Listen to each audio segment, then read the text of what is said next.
First, we're going to start with an update on Malone, because Kevin was really interested after the game, wasn't in on Saturday, but back at practice tonight. Yeah, he was fine. That was a cramping issue on Friday. He was scheduled to not play Saturday regardless. So just a load management coming back from the injury that he's coming back from. It's a little bit of trying to prevent some of the back-to-backs if we can. Sometimes the bus ride as well, day of the game with the injury he has on a back-to-back is a little problematic. So just trying to work him back in properly so that we can have him long-term. Davidson and Laxman as well. What's going on with them? Davidson and Laxman are healthy and they're eligible to play. And just right now we have a really deep decor. We were really thin 3-4 weeks ago, and right now we're deep. We got a lot of very, very good defensemen that are playing well for us right now. A little bit of a line switch up with Weisbach and Rusek not being on the same line. Why make that switch? I just didn't really love us on Friday collectively. I thought we played good defensively.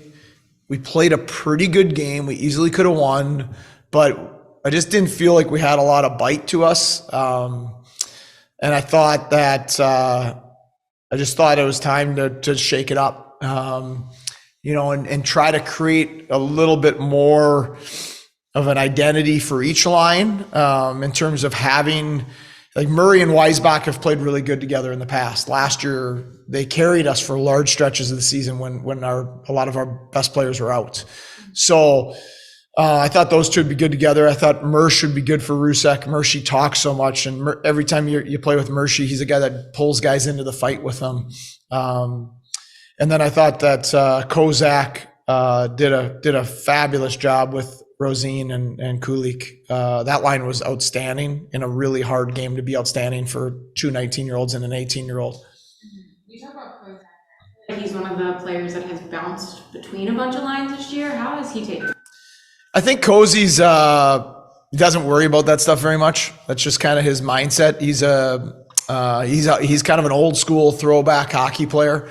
I don't think he overthinks those situations. Whoever you put him with, he's going to play his game. He's going to play hard. He's going to play physical. He's going to play fast. He's a 19-year-old center playing with an 18 and a 19-year-old in a big game that's close, and he's out there. Now, this is multiple times in the last couple of weeks. He's been out there 5-on-6 and defending the lead and executing defensively in big situations, being one of our top penalty killers as a 19-year-old. And he's done, he's done a fabulous job earning trust. And the more players, especially young players, the more they earn trust, the more ice time they get.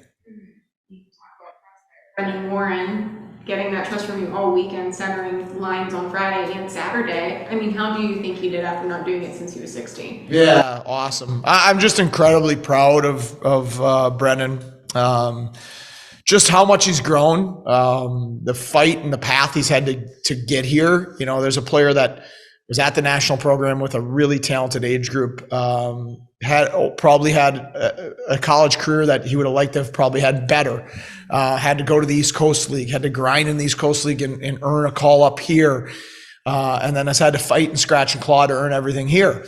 When he was a young player, he's skilled and he was an offensive player, and to become a great pro, he's having to turn into a physical, demanding, mean player to play against and a penalty killer. And everything we throw at him, he keeps taking on, and he seems to be gaining more and more confidence in himself with the physicality and the style that he's playing.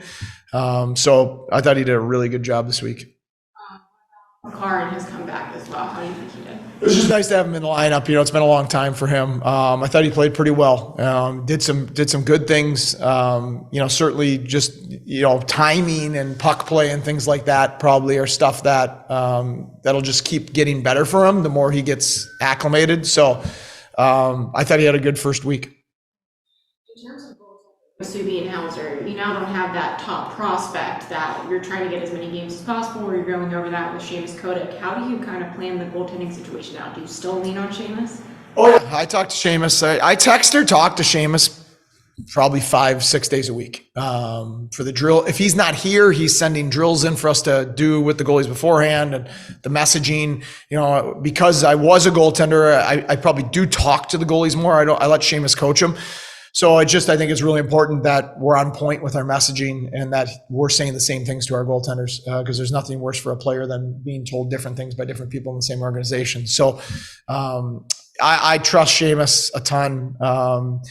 And we usually talk it out. I'd say 85% of the time we're usually on the same page with who we feel should start which nights. And the 15 that we aren't, we come to a conclusion that we think works. So I've said this before. I have the utmost confidence in Hauser and in Subban and in Beck Warm.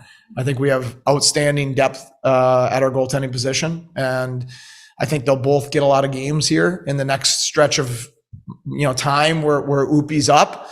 I think they'll both see the net quite a bit because they both deserve to.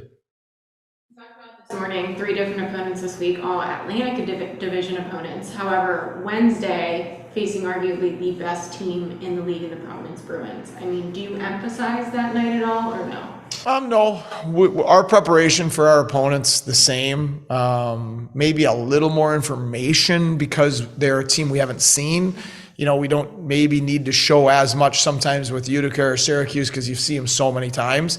So our preparation will be the same. We have a ton of respect for their team. They obviously are off to a great start. They're one of the best teams in the league.